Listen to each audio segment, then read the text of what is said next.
Hey everybody, this is Sam Ballard from the RPM Podcast. Planning an event and looking for a great time? Go no further than RC2U Racing for all your portable family entertainment. RC2U turns any occasion into a competition. Check them out online at rc2uracing.com.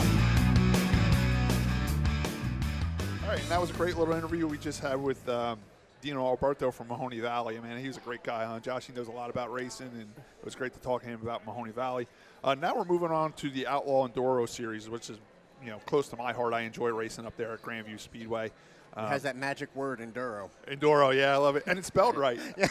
I mean, every time I see enduro spelled, it's spelled a different way. Really? I've seen an enduro. I've seen an enduro with an I instead of an E. You're dealing with race fans, and spelling's not their strong suit. Yeah, they know what it means.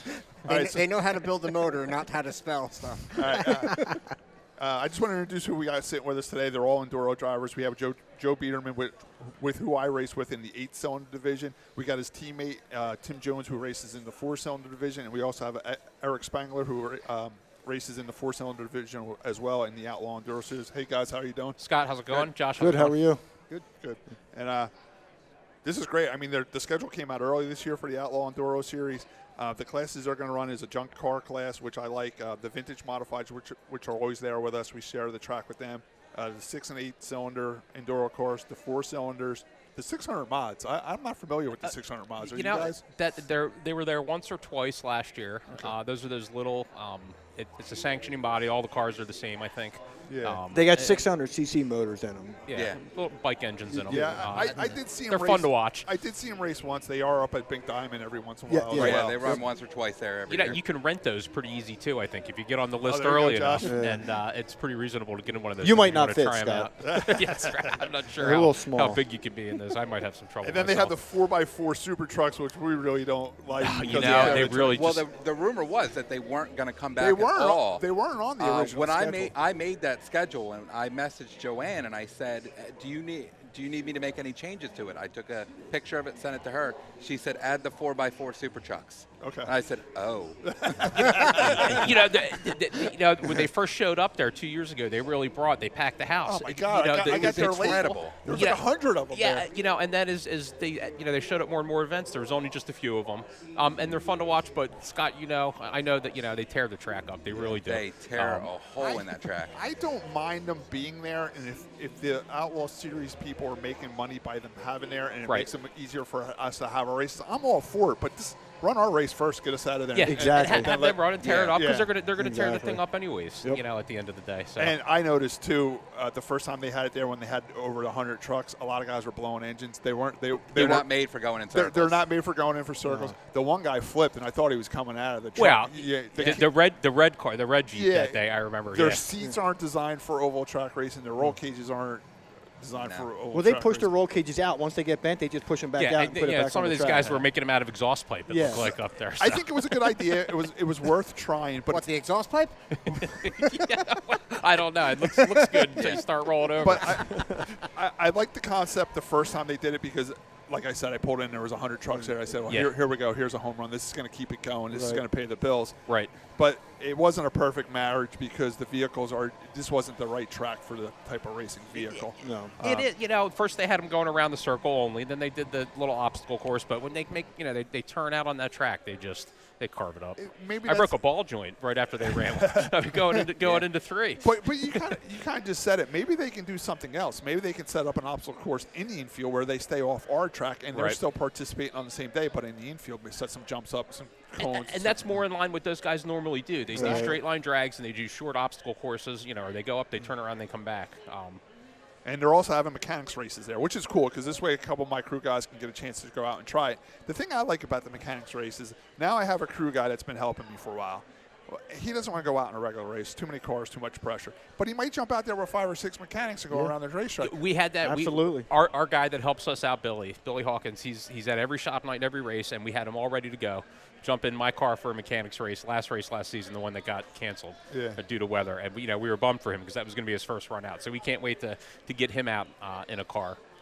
when we go racing again this year. And then again, some mechanics might go out there and say, "Oh, wow, I really like that." Now they build their own car, and then we have another car in the regular division. Right. That's what happened to me. Is that how you got started? I ran Joe's car in the mechanics race in 2018. I'm like, okay, I need one, but I didn't want to put a car on the track in the same class because I don't need to be fixing 2 cars from one rack. So that's why I went to the small car 4-cylinder division. Well, that's what Scott, I was. how does that sound to you? That's what I was just getting to. Sometimes it's a good thing because now a mechanic becomes a race driver, but as me, I lose a crew helper. Right. Now I'm working on his car. He's not working on mine. Well, on the bright side, Nancy you gotta wasn't repay the really favor working then. on the car, right? Yeah, that's true. We have an interesting dynamic in our shop, and we make fun of each other. They call me the YouTube certified mechanic. I've even got the tapestry hanging that you guys have all seen on Facebook and stuff. But I do a lot of the research, and I help. We figure out what parts we need and stuff. But when it comes to the really getting stuff done over there, Tim and Billy, that guy I mentioned, and some of the other guys that show up and help out, really get the work done. Well, that's one of the good things about with a lot of these other drivers. You can talk to a lot of these drivers, and they will give you their best knowledge and help you out. Like I've talked to That's Joe. how I met Joe. I've talked to Tim. I've messaged people and I said, hey, do you think you can possibly give me some insight on this? Can I change this? Can I change that? Yep. What do I need to do? I just bought a seat. We're not at the level where we're really keeping information to ourselves where it's going to make such a big what I mean? What kind of tires and pressure? No, that's not a real big secret. Everybody's running pretty close to the left side, right side. So there's no big secret there. But for somebody that's just coming up or getting going or it's kind of like it's kind of like a club feel at the Enduro Series, at the Outlaw Enduro Series race, and everybody's there to help each other. I mean, there's been times it's an easy club to get into too. There's times I've pulled into the pits and my crew can't make it back in time, and there's like a 4-cylinder guy loading his car up. I just start yelling, "Yo, change the tire!" and they come over and change the tire. Right. No, that's the way. If you show up down there, it's easy to make friends and it's easy to get help. And if you wind up without your helper that day, you just let the guys around hey, look, here's my my tires are ready, everything's ready. If I come in, get me changed. So. I tell you what, our schedule came out for the Outlaw Enduro Series. The schedule. I like it. I really do. I love running on Friday nights when it's real hot out. Friday nights it's incredible. It draws a bigger crowd. I brought my car up here along with James Jans and Tyler Schmelzel, and we brought our cars up here, hoping to promote the series, promote some more. Right. We're more self-promoters than anything else. So, come on out. I've talked to a ton of people yesterday. I did it last year, too. Last year when I came in here on a Friday, I didn't even take my jacket off for the first 3 hours. It was constant talking to people. Right. I said, come on out. Check us out. It's $10 to go into the stands. Best $10 you'll probably spend. Oh, for sure. I spent $10 to get into Grandview. That's a deal all day. And like at most of the racetracks around, you can bring your own beverages, adult or otherwise. Josh, you like that, right? I'm not going to complain, no. I mean, the Outlaw Enduro Series schedule did come out nice and early so we can all plan for it. The first race is March 21st, which is nice and early in the year. That's my birthday, by the way. Oh, boy. He's running on his birthday. It's funny. We got to run a race, and then we get that practice day up at Grandview right after the first race. So, you don't actually get to shake your car down if you just built a new one, or, hopefully they'll let us out there for a couple hot laps like they did early in the season last year. It does have a rain date of March 22nd, which is good. Is Sunday following. Which is good. Hopefully they get the first race in. I know when the track's playing these races real early, we got to wait and see what weather. Well, does. That's it. 2 years ago. Yeah. 2 years ago, we missed the first three races, right? Yeah. And then, last year we didn't miss a single one except for the last one. But sometimes with these dirt tracks, the ground's just defrosting and it turns into a mud hole. Really? Yeah. But yeah, so the first one is March 21st. Then we go to Sunday, April 19th. Then they have one on Sunday, May 17th. Then Friday, they have a special event on June 19th, which is my birthday. Yeah. And that is only for the 4-cylinder. It's only for the 4-cylinder division, which is Linda Speedway, which is a cool track. Have you ever raced there before? I ran there last year. Yeah. First time up there, and I had no idea. It's a little short track, and we went up against the Linda's has a thing called the Chargers. Okay. They're like pro mods. And these things, those guys are nasty. Yeah. They are mean. I'm literally on the front stretch and getting ready to come to get the green, and the guy is pushing me. Literally, I'm like, I got nowhere to go. You out of his way. Everybody does. And Everybody's been through that. I'm like, all right, I'm just trying to get a feel for it. it. You can go around your lap. Everybody just kept wrecking each other. And I came out of there in 11th place, not a scratch on my car, except my good. back bumper was beat in. Wow, that's okay. Sportsman. I was really happy to see that on there because at first I was real excited about it because I thought it was going to be a regular Outlaw Enduro Series, a race where they have the mechanics race, the junk car race, and the 8-cylinder race. I'm like, oh, cool, the Outlaw Enduro Series is branching out and getting new tracks. Another reason I thought it was cool is I've always heard about Linda Speedway.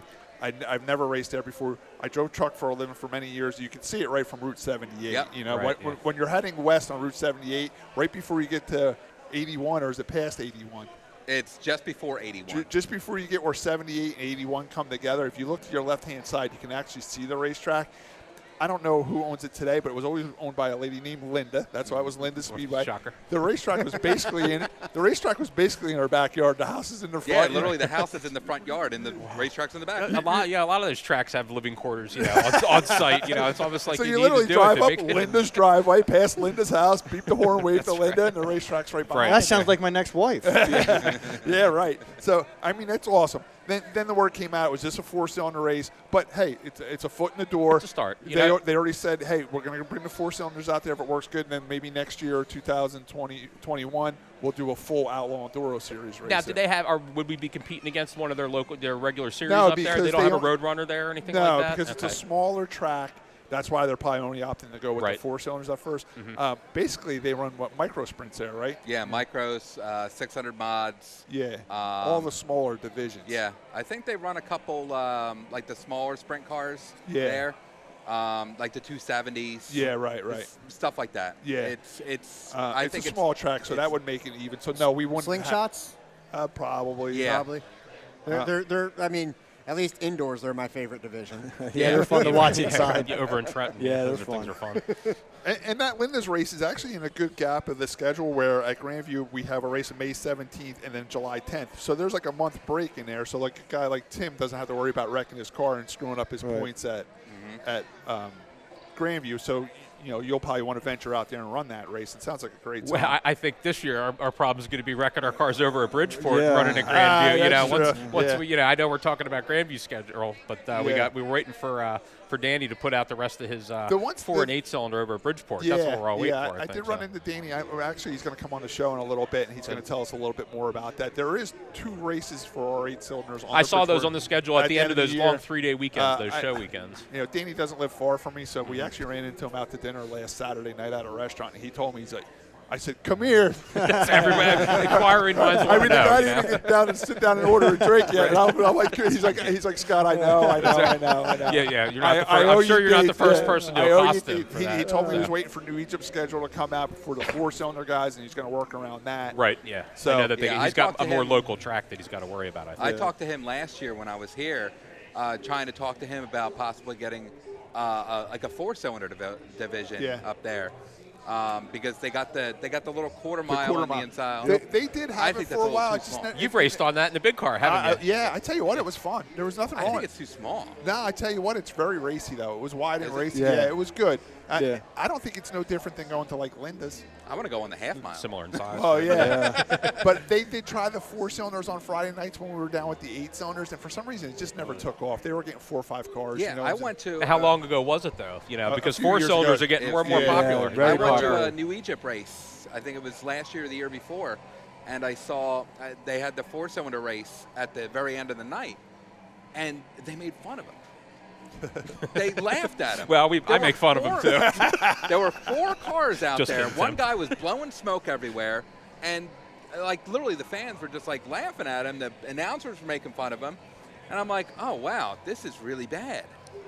I'm like, I don't think that's the norm. It's- They get you guys get All as the much fo- respect as the other. The Yeah. 4-cylinder other race classes, cars are becoming the new thing because there's more parts out there available for them.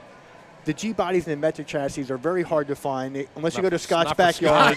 Scott, yeah. Scott's like a guy. He's got a whole boneyard out there, but they're cheaper. They're easier. And There we go. they're very racy because when you put a 4-cylinder on the track with the mechanics race against the 8-cylinder, that 4-cylinder is going to hold its own. And not only Not that, close. like They're about like Big less Diamond. than a second off the Yeah, pace of big cars. So that's fast. I'm 46 years old, so I grew up with the Monte Carlos and the metric cars. These kids now are growing up with four-cylinders cars. Yep, This is what they know. Right. We need the four-cylinder divisions. This is what these kids know. The availability is there. They're cost-effective. The four-cylinders are a great division. Right. And he just mentioned Big Diamond. At Big Diamond, we don't get many cars. We hope to get 14 or 15 cars. And what they do there is they combine them. They all run them together. And when I first started racing there, the four-cylinders were winning. And the first couple times I had trouble beating them. Just recently, I've been able to win, and the 8-cylinders have been running a little bit better than the 4-cylinders. But other than that, they were fun to race with because I would kill them down the straightaway. Right. But then in the turn. Then they would buzz by me in the corner, and then you had to put pass. I thought they are fast in the corners, though. I thought it was pretty even. And if the track was wetter, they had the advantage. Yep. If the track was drier, we had the advantage. So I thought it was kind of cool racing them together. The only thing that scared me a little bit, but it's not my problem because I'm in a big car. It's my problem when you hit me. Exactly. I know all about that. I watched Detlow Island in the 70 just tap a four-cylinder, just sent them for a ride. Right. You know It doesn't take much to move them. They can move themselves pretty It's easy. a little scary if there was ever like a T-bone situation or a head-on or an accident, something like that. But other than that, I think when you race with them, they're pretty competitive because the four-cylinders, of course, they have less horsepower, smaller engines, but they're lighter. They're so much lighter where they could be under 2,000 pounds. We're over 3,000 pounds. Yeah. I do think they do even out. I mean, lately at Big Diamond, the 8-cylinders have been winning, but there hasn't been many 4-cylinders there. I think if more 4-cylinders show up, they do have a chance of winning. Yeah, sure. All right, so we got through Linda's. The next day is July 10th. That's a Friday night race, which you liked. I didn't make the Friday night race. It's just, Did they have one this year? Or? We got 3. No, last They year. had 2 and then a Saturday. Yeah, 2 and then a Saturday. 2 Friday nights but, and a Saturday. At Grandview, Scott, and you guys know too, if we get a night race, maybe they don't soak the track as much. We don't get as much dust going. That's one of the things that I really That's one of the liked about. downfalls about. I love the Outlaw Enduro series, but every time they used to soak the track, and every time we say, please don't soak the track so much, and they would promise they just wouldn't do it. Yeah, Right, we're going to give it a spritz, they'd say. Okay, that's a we're just spritz. gonna I don't want spritz to see it what happens down when they wet And them. just to let people know, if you bring your car to Big Diamond for an enduro, they don't wet the track at all. As soon as their races are over, they send us right out, and it's perfect racing. Right. Yeah. I'm sure they have their reasons up at Grandview. We're not knocking you, Grandview. Back in the day when they had 100 cars starting to race, and it was Right. a 150 lapper, they needed to wet the track. Now with 25 cars, and they're cutting us back to 75 laps, we don't drive the track out what's like we funny? used This to. past season, I don't know what it was. They started the season, they really wet it, but as with the season went on, they really didn't wet it that much. Yeah. And we went. The racing was better. There was less cautions. There was less reds. It was that Friday night, that first Friday we ran night. a whole 8-cylinder race. I don't know if you that know track the new was rule. glass. The new rule that they're doing, they're lining us back up after every caution. Is that for sure? I don't know. I don't like that. I mean, we do that Saturday nights. I like enduro racing. You throw the green flag and there's no yellows. It's just red flag. Right. Yeah, and where you stop really on the can track. run away. Yeah. Well, apparently now they're going to put a cone out on the front stretch. Okay. They're going to line us back up single file, like all in, not in order. I guess just The the only way. bad thing about, I mean, I kind of like that because if you're running in the back, it bunches us up. It puts on a little bit better show for the fans. The only problem is it's an enduro race, and now you're losing what you gained. Right. Yeah. That's the downfall of it. Yep. I mean, I'll wait and see. Yeah. Let's. Is that for sure? Have you? That's okay. what I got. They might try it, and then they might realize how I much. think they're going to get some pushback. I mean, Well, because the guys up not at that, Grandview but are we gonna, might do a couple races like that, and then they might see it might be more of a pain in the ass than they realize. If you remember last year, at the beginning of the year, they would have a problem, drop the red, yellow, red. Then we got Halfway the through the rolling yellows. season, they went away from that, went through the rolling yellow, which sped up the. Yeah, they did. We weren't it getting sped red the race flags up at the end of the season because unless they really had to roll a wrecker on the track. They got hurt for the time constraints. So the red flags draw things out where the rolling yellows help things move along. I mean, I like, it's called the Enduro Series. I like the traditional Enduro rules, but I'm willing to try anything. You never know. Big might work out. Diamond keeps us guessing. Sometimes they throw the red, and then they just throw the green. Sometimes they line us back up. Sometimes we have a rolling start. Sometimes we don't. So they always keep you on your us toes, guessing. yeah. I mean, if that's what they want to do, I'd be willing to try it. As an enduro racer, I don't like it. I mean, my regular Saturday night races, we have caution flags and reline it up, and every time the caution flag comes out for a simple spin, I get pissed off. You know what I'm saying? Yeah. Well, the four cylinders pushed for it 2 years ago. Okay. They said, can we line us back up? Yeah. And Dave Dissinger said, absolutely not. because I don't think you guys are capable of doing it. With now, we've been racing with each other long enough. We know how each other drive. No, we know how each other react. I think the drivers are capable of doing it. But there again, anytime there's an incident, it's when we're all close together like that. So if we can avoid, bunching us up, 12 times during a race, that might, there is might that not term be a in bad racing thing. that cautions breed caution. So Yes. if you do pack it back up, it might cause more caution. And that was what Dave said. But the way I look at it, it's an enduro series. We're doing enduro style racing. If you want to have a long race where you can get laps back. Yeah, you can get it back. And you can change a tire and People still break- finish in the top 5. If you want to do that style racing where there is lineups and restarts, then go race a Saturday night racetrack, a regular division. But whatever the series wants to do, I'll try. Over at Bridgeport with the 8 cylinders when we race over there, see if they'll give us, if they're going to run it enduro style or line us back up. Yeah, they do. I know they have in the past. I'd be curious to see what they do every with it. enduro I did at Bridgeport, we never really even had a red flag because there was only a handful of cars to begin with. Right, I was able to make one race there last year in the 8 cylinder. All right, so we're going to see about that. And then we have August 21st is a Friday night. September 4th is a Friday night. Saturday, September 26th, which is probably a race I'll miss because I'll be at Wallace, 7 p.m., and Sunday, October 18th, which is a race that got rained out last year and never got rescheduled. Right. Well, it's funny. The first event. Oh, really? Yeah. Well, the first event this year, where the big cars are going to get a 50-lap feature, out of the chute, and then we're going to run a 75-lapper later in the day. Yep. How do you guys feel about the races getting cut back to 75? I mean, we used to pay $100 to race for a 100-lapper. It gets cut back to 75. We're still paying $100. Yeah, $100 I think is like astronomical. It's like $1 a lap. It's like the highest in the country. I think we pay to play up there. Finish, there's not enough fans. That sometimes there's a lot of fans, but there's not enough. Cost, how do you feel about them getting cut back to 75? There's times in the race where I'm like, oh, man, I wish we could keep going. And there's other times I look at my I'm lap looking 50, at it every time I go by. I'm like, yeah, I'm glad it's 75, My forearm's hurting. I think the beginning of the year, it should be 100, and the end of the year should be 100, but in the summer months, make it 75. Right, well, that's what I said before, is that we got those Friday nights when it's real hot out, and we're not killing ourselves. Or you can have a formula. If you have over 25 cars, it's 100 lap. If you have under 25 cars, it's 75. Well, laps. they did start doing that that last year. They started banging down the lap count. If the car count wasn't over 20, they would bang the lap count down. But then they did that once last year, I think, for both of us, or just just the big cars. Then I think the entry fee should be adjusted. But the entry fee, it's $30 to get in the pits for everybody. Right. And then it's $70 if you want to put a car on the track. Yeah. So it's only $70 to race. Yeah. Well, if you go up there, you're going in the pits, though. You know what I mean? It's 7 years, so. Whatever. They got to make money, and we got to help them pay for it. Right. I mean, nobody's getting rich on the $100 entry fee at the end of the day, I think. All right. So that's pretty much the Outlaw Enduro Series. Now I just want to talk to you guys in general. I'm going to start out with Joe because he's sitting right next to me. Good. Joe, how did you get involved in racing? Is this something new to you, or is it something your family's been doing? Well, I'll give you the quick on the old part. I've always, most of these guys racing, I'm a NASCAR guy. I've been watching NASCAR my whole life.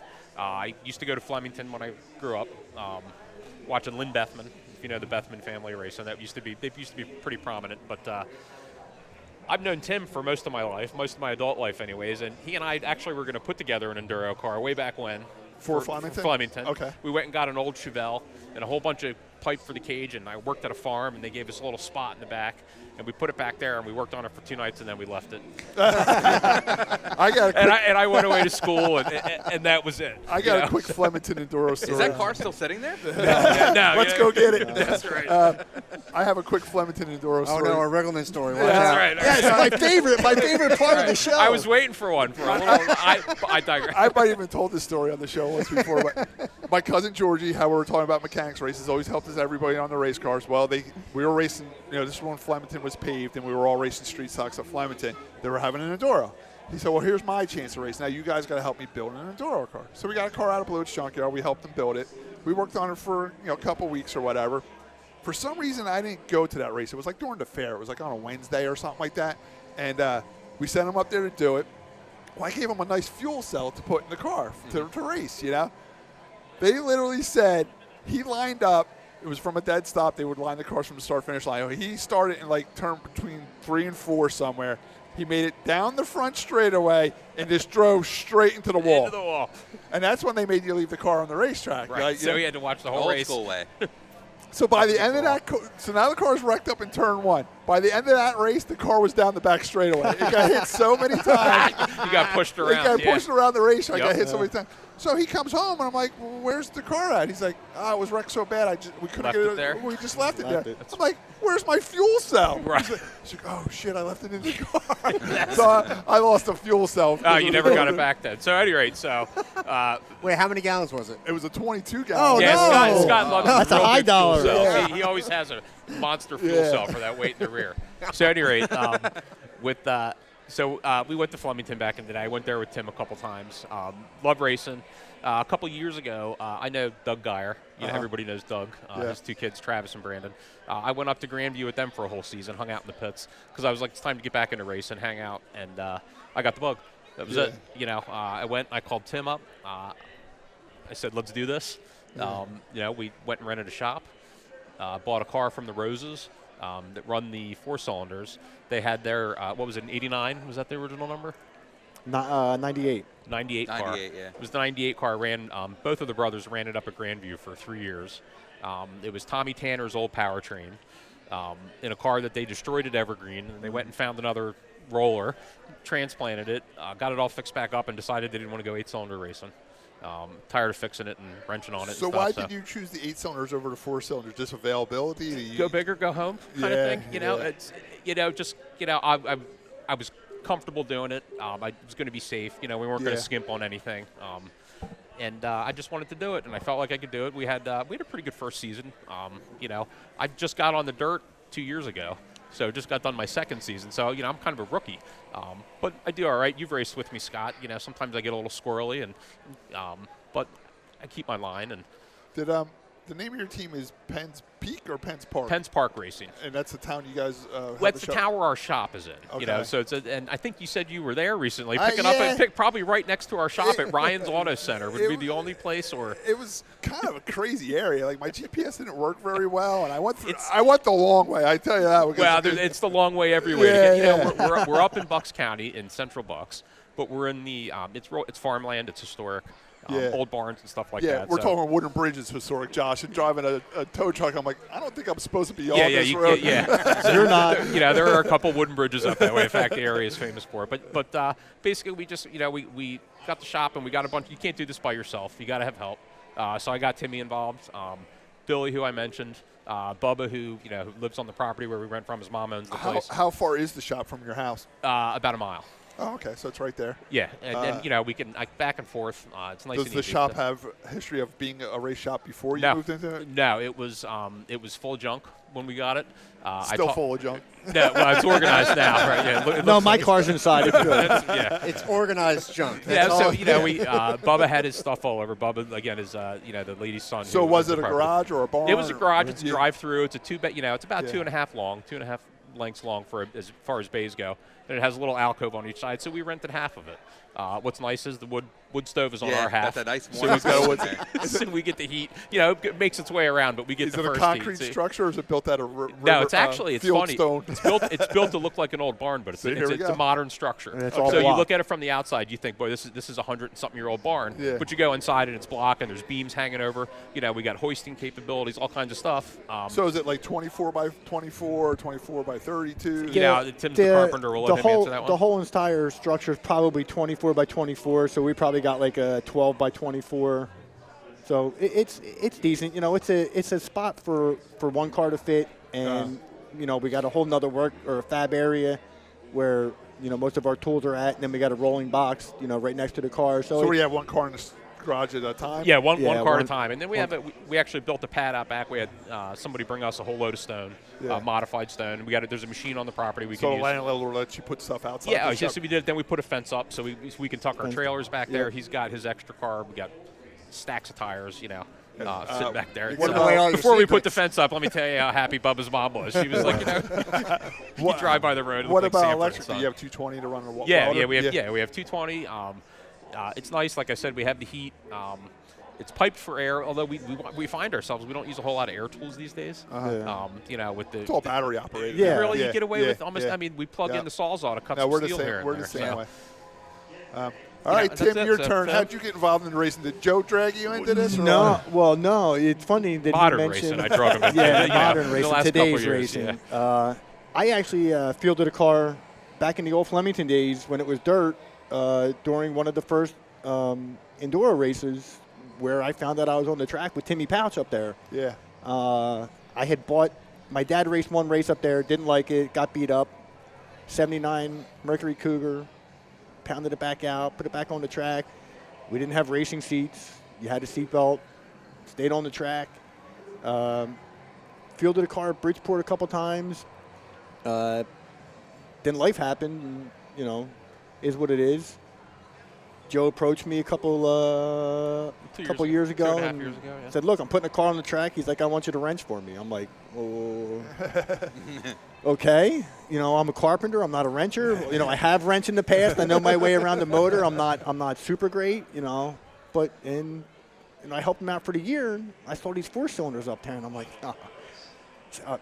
these. He caught the bug. I caught the bug. It took me about a year for it to get These contagious. things look fun. Yeah. So, you know, Facebook Marketplace is invaluable for you want to buy a race car, a part, seat, whatever. It's taken over Craigslist. Craigslist is dead. Yeah. It's a shell of its former self. You know, everything's on I Facebook tell you what, Marketplace. Marketplace is also good for the towing industry because a guy like you can find a car on Marketplace, and now he, Right. Yeah. Scott, You need to pick Scott, up. go get Yeah. it for me. Yeah. And you know where Penn's Park is. There we go, right? You've been to Penn's Park before. Yeah. So, you know, my first car I picked up, it was a Mahoning car. Really didn't do too many modifications to it. I pulled the factory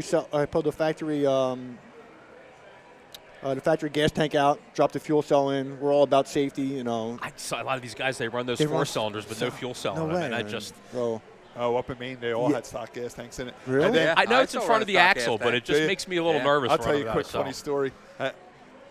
Here we go again. Story two. I'm in Maine, and now Two. the two-wheel drive race, the front-wheel drive race is getting over, and then there's an all-wheel drive race. I entered the all-wheel drive race, too, and they're towing the cars in from the previous race.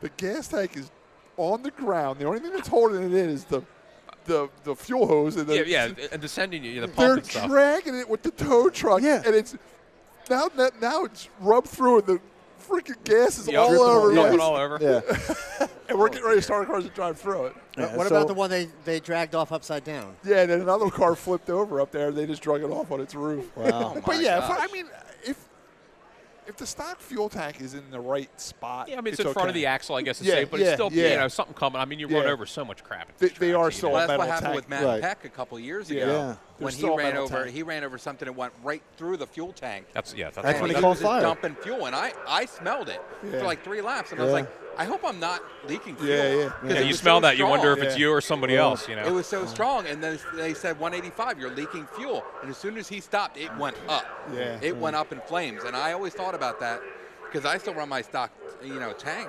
It's almost like you And I maybe always said- put like a skid plate underneath it or something, try to protect Yeah, it. just Yes. put It's- something it's like so- Yeah. to block Yeah. it from something going It's through. so It's exposed It's for so sure. I easy. mean, Putting a fuel cell on a 4-cylinder is so easy. I mean, it's On some cars, Yeah, you know, we've done it on the cast. Yeah, you know. Right. I've from doing the demolition derbies. Sometimes each car it's different, and with the electronic fuel pumps, it makes it a little difficult.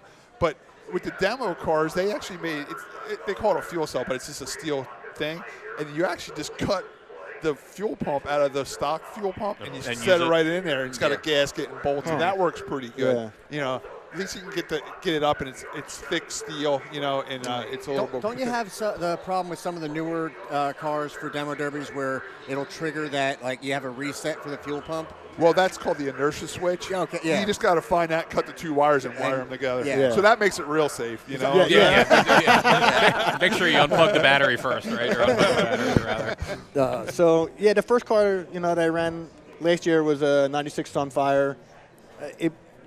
I finished 6th in points, which I'm considered a win in my rookie season up Right, there. sure. But I couldn't keep up with everybody, and I'm uber competitive. So everyone's running Ecotechs, and Ecotechs are fast, and so I went out and I got a 2004 Chevy Cavalier that's getting ready to get pushed out of the shop because it's all done except for paint. Yeah, he took the whole off season for his car. Yeah. We got a month and a half left to get my car all skinned up and ready. Now it's an Ecotech, so I'm assuming you got a manual or is it an automatic? It's automatic. I have enough to do on the track, Right. let alone shift gears. So I'll put that thing in second gear and I'll just go. Whatever it is, it is. We have no room to talk. I park next to the guy that wins a lot of the junk car races up at Grandview. I think it was that John red, Belofsky. Was it the red car? The red Cavalier? Yeah, the red Yeah, car. that's Belofsky. John, Was John that a Belofsky. Cavalier or was Yep. that a Pontiac Sunbird? That's a. I they're think basically the same thing. they're The basically J Cavalier. body car. Yeah, I Yeah. think he It's runs a a Cavalier. Cavalier. Yeah, I think he runs He a runs Cavalier. the Eco yeah. one too, the right? 2.2 EcoTech Is is the way to go. bomb-proof. Yeah. Bomb-proof motor. Okay, I'll So- keep that in mind. Yeah, well, I mean, it's you get the most bang for your buck. So what out you of do that. with your old car? Did you strip all the stuff off? No. We got to keep a backup car now. Because He's got a back. I don't have a backup. You car guys for are this in real thing. deep now. I know. People Well, see, have backup You're cars putting now. more fence up now to hide the right, cars that's behind right. the fence. I can say I'm keeping a backup car because I know my wife isn't going to listen to this podcast because she's not as cool as Nancy. That's right. But yeah, I'm keeping a backup car Yeah. that I might run at Bridgeport. I might take it down there for the first run. I might put it over at at Egypt if they decide, Or I might whatever. drive it at Linda's for Or- you. or- that's yeah, right. yeah. If you need to get in that, right. I'll tell you what, we'll make a trade. You No, he wants to run your factory stock you can run my car at Linda's, and I'll run your factory stock at Wall. Not much of a trade. You got to but- get in line behind Josh on that one. That's right. Well, you said I saw you made a post the other day. You haven't missed a factory stock race there in 8 years. Yep. Yeah, Okay. that's fantastic. That's pretty good. That's They must, incredible. I mean, they do love you up there. I mean, Well, the other record is how many most popular driver? 5. Five. Five. Okay. And so you got your win up north real quick. And I know that we got to get to Eric down there, but you're coming up on 100 wins now, right? 90 something, right? Yeah, I think, what's shit, 93 or 94. Yeah. Right. So Where's I your, hope they get where's it your this year. notebook?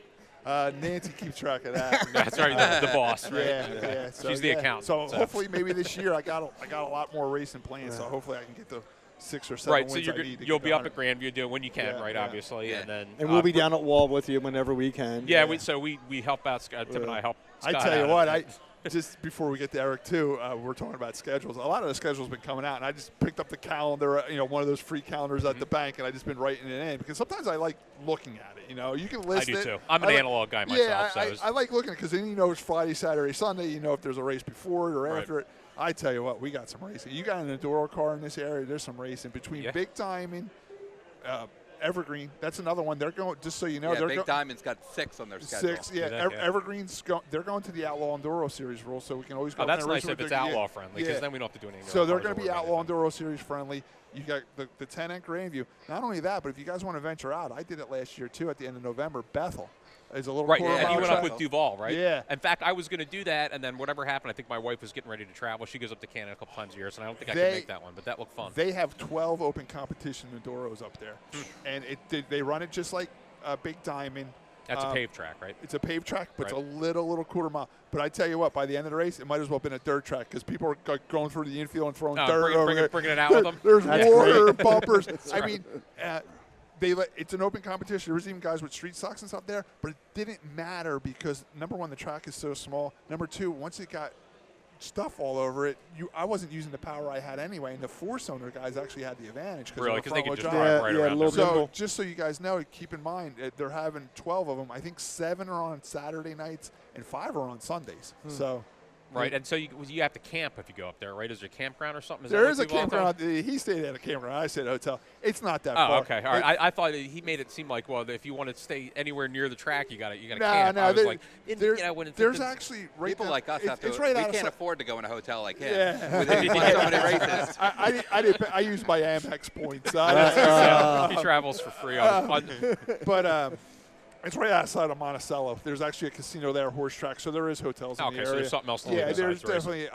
definitely. Jason just wanted to camp, but Was that where he stayed in the hammock? Arthur stayed at Oh, yeah, that's what- Arthur. Everybody, Arthur. Arthur. It was 26 degrees and he slept in a hammock.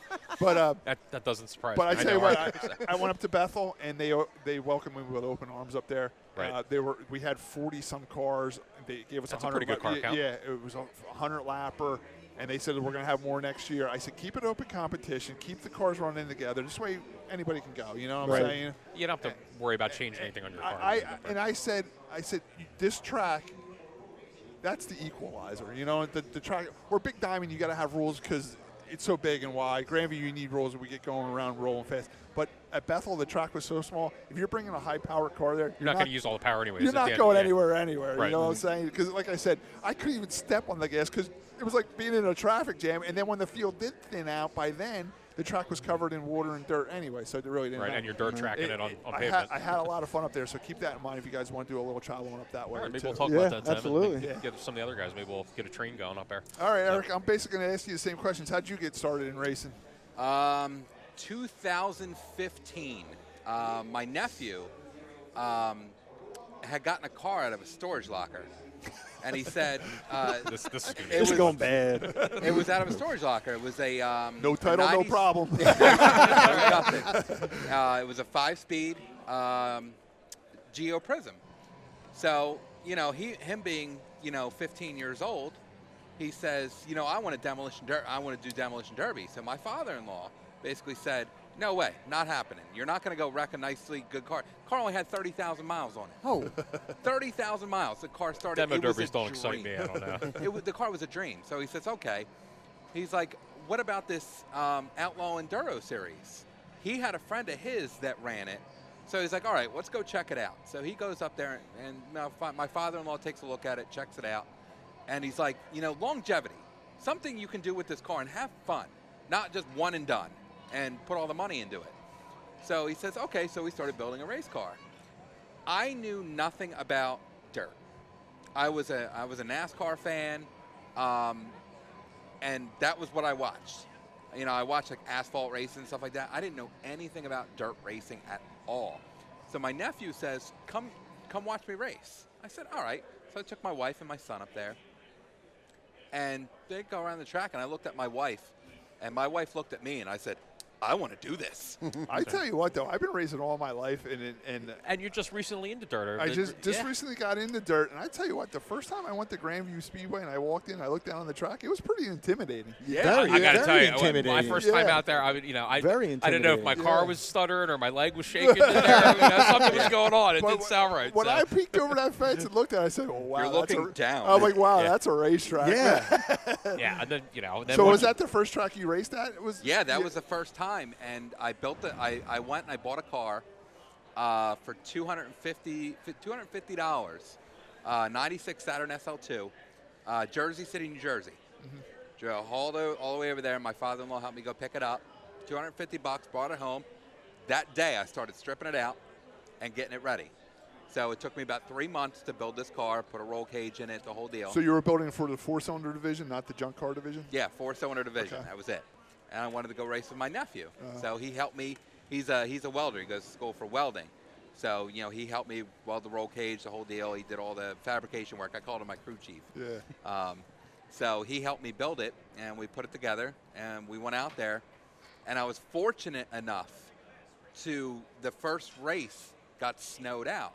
But the snow had melted enough to run the practice the week after. So I was fortunate. I was like, thank God. So you got to shake down his new I car. got I had that's always never been on important the a track, new build, never even drove on it. So Grandview lets the Enduro cars practice on practice day there? They do, Yeah. yeah. Yeah. It's open to anybody who competes there. All So, Yeah, it's so a good thing. It's, if you got a new build or, like you said, a new driver who wants to go out and at least just, get some a laps. couple hot Shake it laps, down. 4 or 5 Figure hot out I where laps. just the- needed laps. That's all I wanted. The day you went there and did laps, was there any other Enduro cars? John Belofsky and Okay. his son were there. Okay. John Belofsky was the one that actually taught me how to get around that track. He's Ask a good for teacher. better He's teacher than going that. to say he So dominates said, that junk car he class. says, come out. He said, your first time? I said, yeah, it's my first time. I'm nervous as hell.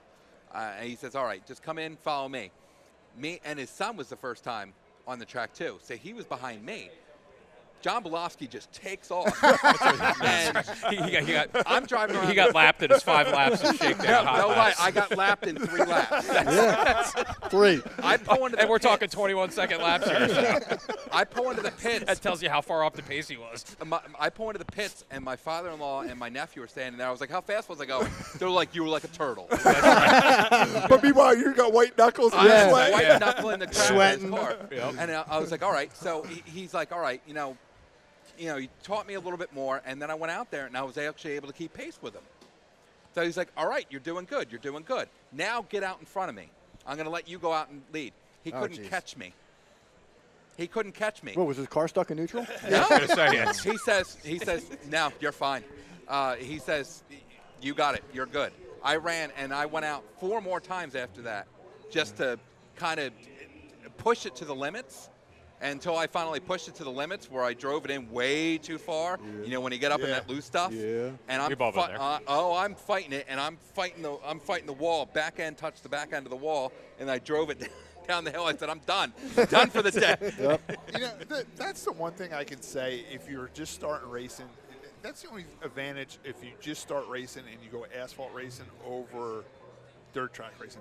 Asphalt racing, they love to practice in asphalt racing. Oh, my God. They out there for hot laps. Oh, and, my God. Yeah.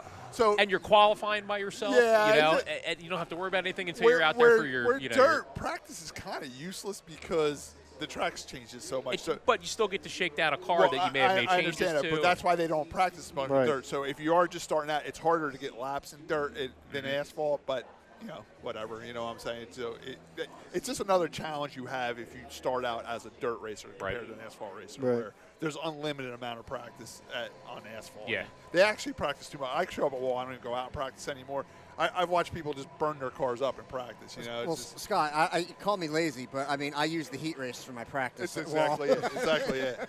Exactly it. Well, the one and only time that I went out for practice, the hot laps at Grandview, they had slopped the track up, and I'm shaking the car down because I had just changed some parts on it.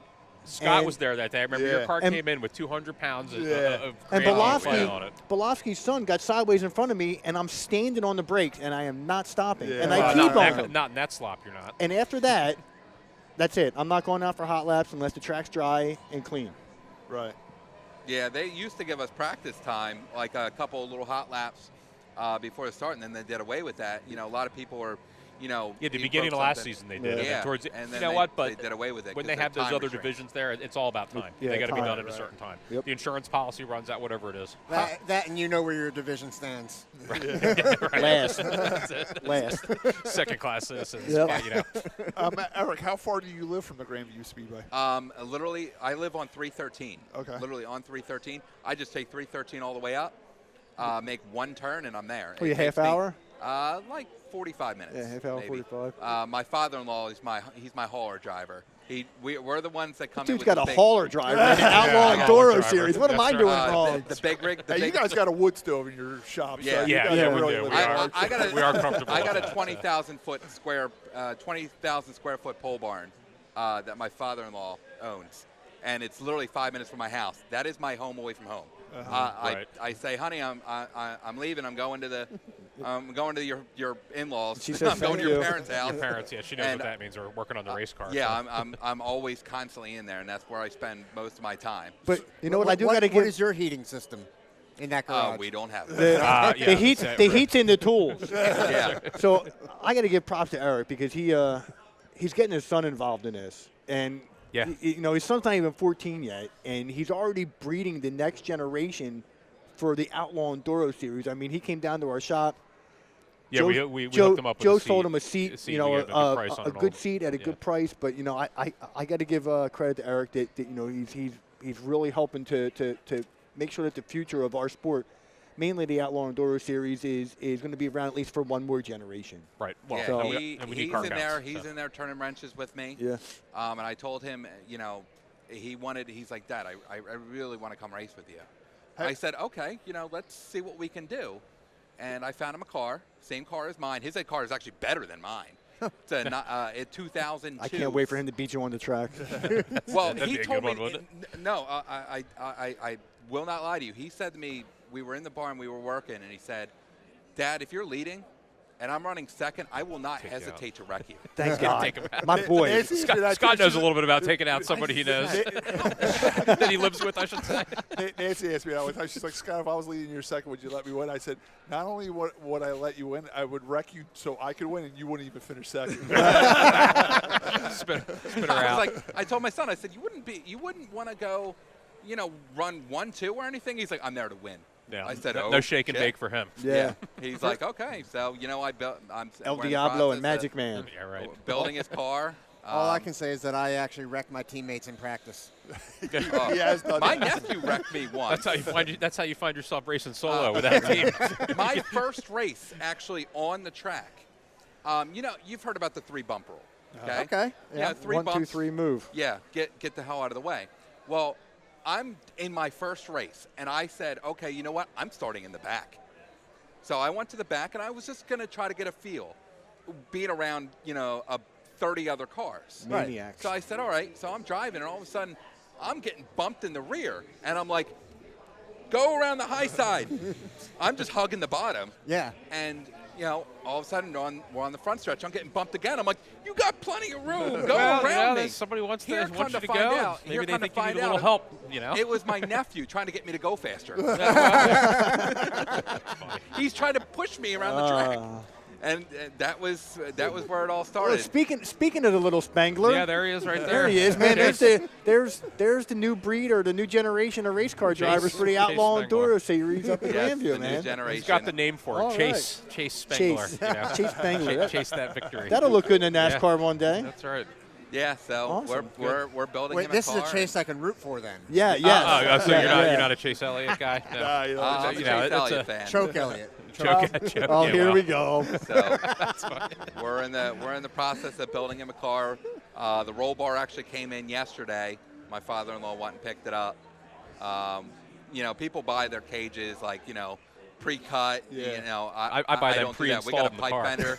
That's the route I go. My father-in-law likes things done Yeah. a certain way. Yeah. My father-in-law is like, if you're going to be doing this, it's all about safety.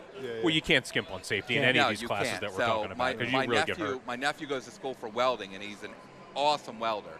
So he does all my fabrication work, welding and stuff. He's still in school though. Yeah, he comes back. He comes home on the weekends. Let me know when he and I graduates. got a job for him. Yeah, I got a job for him. What's Yeah, got you're his- coming home next weekend? What kind of Okay, you're certifications busy. do you get as a welder? Once he has that. He's 19 years old, and I gotta, he wants to go hang out with his friends. No. You got a roll page for me. Yeah. I'm the welder in our shop. And Whoa, I can whoa, weld, but whoa, I'm not whoa, a welder. whoa. So. Time out.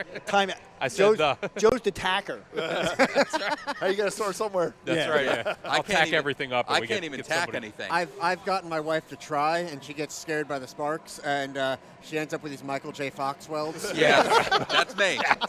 Well, look, this is what I justify. Like, it's not pretty, but there's penetration. Hey, I've seen perfect welds I know where what they I do learned it. today. That could go down a really bad spot. Well, get your mind out of it. All right, Eric, so what are your exact plans to do the whole Outlaw Enduro series? Well, I'm going to miss the April race. I'm going to be in Disney World. Okay. And I'm praying for rain. Oh, I gotta hit the. I'm- Hang on. Oh, it's not turned up. Hang on. How's bragging camp going? There we go. Okay. Yeah, but my whole plan is to run the full season, and with the April race, I'll be in Disney World. So family time is important. We schedule our vacations around. That's why I won't vacation until I get the Bridgeport. Yeah, but I tell you schedule. what, if you wait for some of these race schedules to come out, really. it's hard to plan vacation. Yeah, try and get airfare. Right? Yeah, right. Yeah, you try to position everything, and my mom and dad go to Disney World with my kids. They take my kids down to Disney World every 2 years, and this was the year. And my brother said, "Oh man, I want to go." So my mom was like, "Ding, ding, ding! How about a whole family trip?" Oh, those always turn out well, depending on the family. So there's 10 of us could go going two to ways. Disney World. So now, You could other leave than as the friends Outlaw, or enemies. so now other than the Oh, Outlaw, I thought you meant something else. No.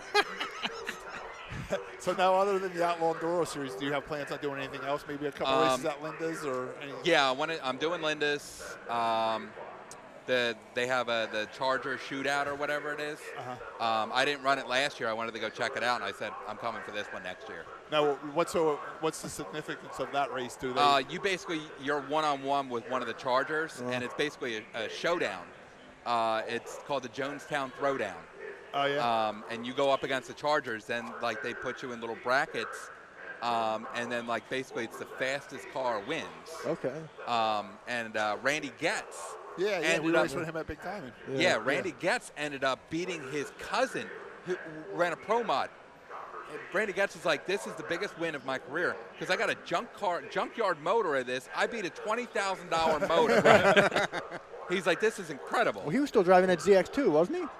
Yeah. Yes, Yeah. the green one. You know what? That's right. You know what race I always wanted to try in our area? Maybe we can all go to it this year. They always have that that race at Cutstown during the fair. I see that. On social media, the I see that. Daniel Boone race. Yes. Looks They draw a big crowd there. They draw a big crowd. It's during the fair. It's the Daniel Boone race. I think it was like 80 cars on the I know, track and the last year. track's tiny. The track's tiny. Oh my God, it's so See, small. I'm not a big, maybe I got to go out and give it a try, but those little tracks just Well, don't excite me. it's more like a junk car race. I want to bring your good car there. Oh, no. Well, I'm not like these other. I only have one car now. Maybe I don't know. I heard that 41 car might be for sale. Right? Maybe. I told my me a son, backup I said, 8-cylinder. My son's car is my backup car. I Yeah, that's I right. paid That's for what the this kid car. doesn't know. I built it out of my own pocket. That's right. So if he wrecks his, you're running Chase's car. Yes, that's what I'm doing. All right, guys, we're going to get ready to wrap this segment up, but I really appreciate you guys coming off. Well, thanks for Yes, having us thank on. you. I had a lot of fun. Thanks, Maybe man. during the year, you guys can call into the show. We do it every Monday night. We record it, and we can update on how your season's going and everything. And Oh, that'd be cool. Yeah, that'd be Oh, fun. yeah, We definitely. definitely watch the podcast, and we appreciate the couple. We These got podcasts are fun to watch. Yeah. What was it last year when you went up to Biffles? Yeah, track? Biffles down the That Biffles, was yeah. that was pretty Well, Scott's famous, so. Yeah. But here we go. We talked about scheduling vacations and going around race schedules. Greg never knows exactly when he's going to have that race, but he usually has it the first week of December. So we scheduled a trip to the Keys in November, and then sure enough, like a month after we scheduled that trip, he came out and said, it conflicted he the actually schedules. called Nancy, said, hey, we're doing the race again, but it's this date we already had, which we thought we were safe booking this because the reason we went to the Keys, it was also the last NASCAR race in Homestead. Right. So you're right there. Yeah. So we're like, there's no way Greg Biffle's going to have a race on Championship NASCAR weekend, you know what I'm saying, Right. on his property in North Carolina. So we thought we were safe going to that. And we figured it'd be the week after or the following week. And he called us and he said, oh, we're actually having it on Championship weekend. I'm like, oh, So what does Biffle's name come up on Nancy's caller ID? I don't know. I have no idea. But The he Biff. invited The Biff, yeah. he invited us to go back down, but unfortunately we had plans. So he said next year we're not making any plans until he comes That's out right. with the Well, date you know of what? that I'm race. The whole month of December, no Christmas, no nothing. I'm glad that you didn't go race at Biffles this year because the key story on the podcast was platinum. I loved right. it. He It was liked it. See, I awesome. told It you was some great. people like I it. never said I don't It like was him. phenomenal. My brother He didn't wasn't think a it would fan get of the it. Josh was was worried not about happy. the ratings. My brother wasn't a fan of That talking was about my home vacation. phenomenal. Now, No, Tim was not. now I know where to eat in the Keys. I know where right. to stay in the Keys. I know like how long Intel. it's going to take me to get around in the Keys. You know not to carry a Simpson bag in the Don't Keys. drink, don't drink and drive in the Keys. Right. You might hit a bump and spill it. Right. All right, guys. I really appreciate All right. you Hey, coming thanks for on. having us on. Yeah, We'll Josh, talk to you guys Scott, again soon. thank you guys for having us on. Thanks, guys. Thanks.